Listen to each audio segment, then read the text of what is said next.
Get ready for the news that is shaking up mental health advice. We dive into a fascinating conversation where Theo asked ChatGPT for help with overthinking, and the expert psychiatrist Dr. Gregory Scott Brown weighed in on exactly how the bot stacks up as a counselor. We break down the surprising advice the AI gave and the critical perspective from a licensed professional. This is essential listening for anyone struggling to manage their thoughts.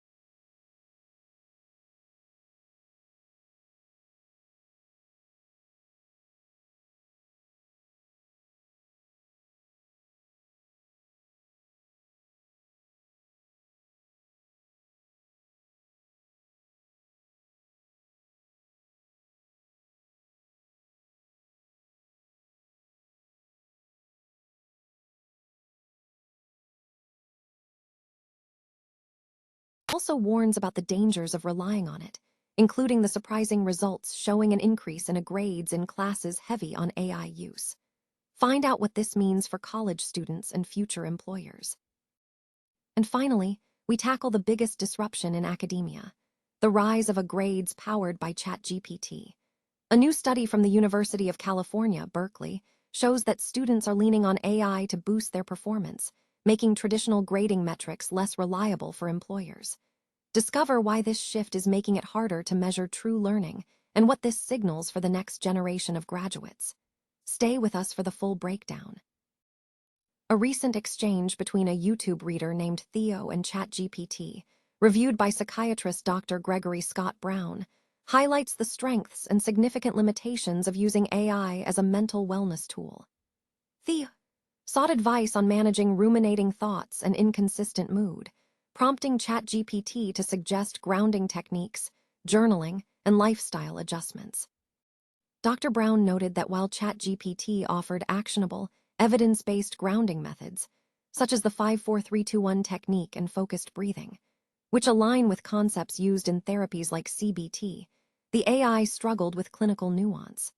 Dr. Brown pointed out that the bot failed to ask crucial diagnostic questions about the patient's history, precipitating factors, or specific situational triggers, a critical step in genuine therapeutic practice. Furthermore, the AI tended to oversimplify complex emotional complaints, and in one instance, violated professional boundaries by offering an overly familiar and affectionate closing.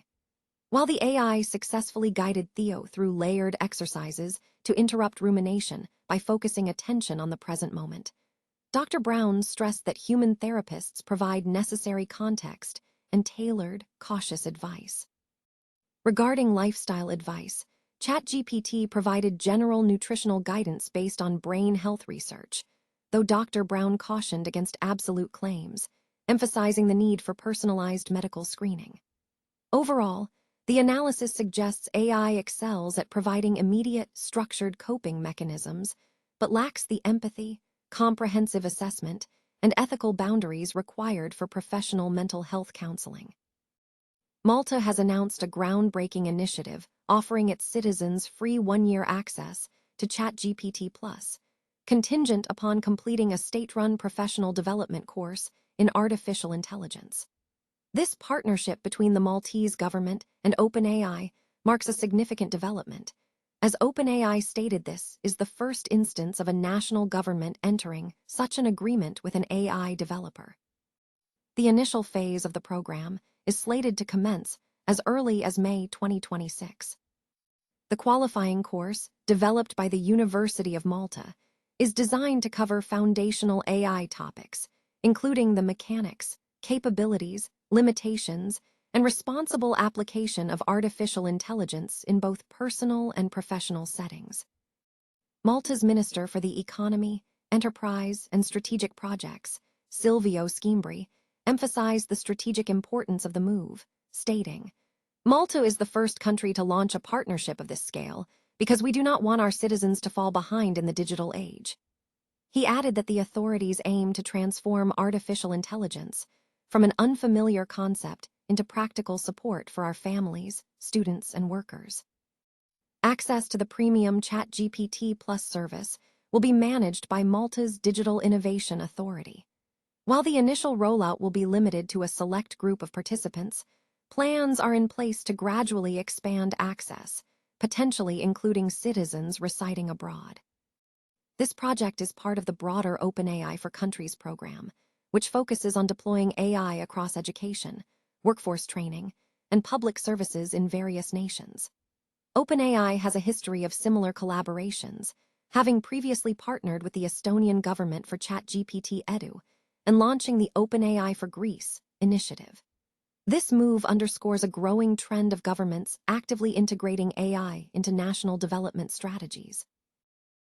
Author Joanna Stern has concluded a year-long experiment letting artificial intelligence manage aspects of her daily life, yielding significant insights for consumers and investors.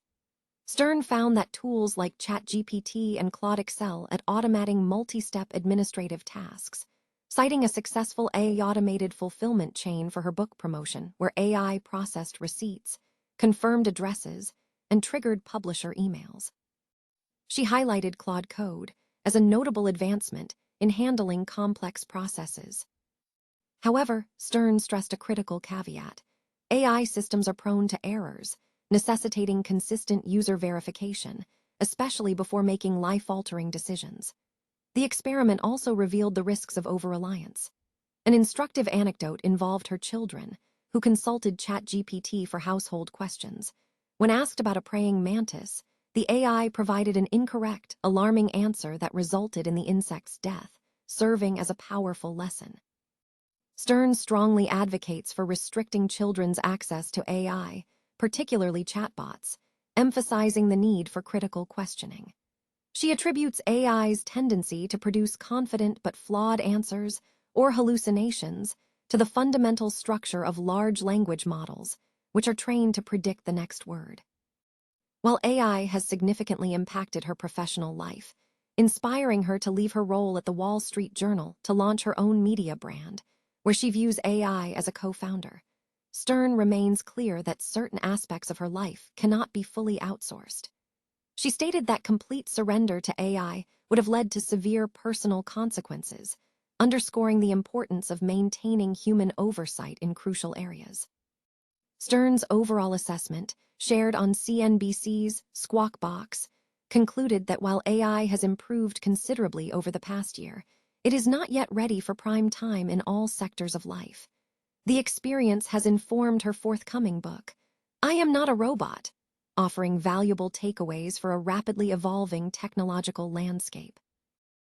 A new study from the University of California, Berkeley, reveals that the advent of generative AI tools like ChatGPT is making grades more common in college classes, potentially diminishing their value for employers assessing graduate quality. The research indicates a significant increase in the share of grades in courses heavily reliant on writing and coding, areas most susceptible to AI assistance since ChatGPT's debut. Professors teaching these AI-exposed classes reported issuing approximately 30% more A's and fewer A- or B+ grades. Igor Kyrikov, a senior researcher at Berkeley's Center for Studies in Higher Education and the paper's author, suggests this trend reflects increased student reliance on generative AI for academic output rather than enhanced learning. While grade inflation has long been a campus concern, AI tools are complicating the assessment of student work. Kyrikov analyzed over 500,000 grades from 2018 to 2025 at a large public university in Texas, comparing classes with high AI exposure, common in humanities and engineering, against less exposed classes.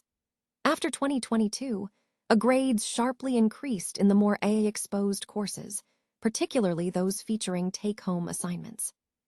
This shift raises critical questions about the nature of learning.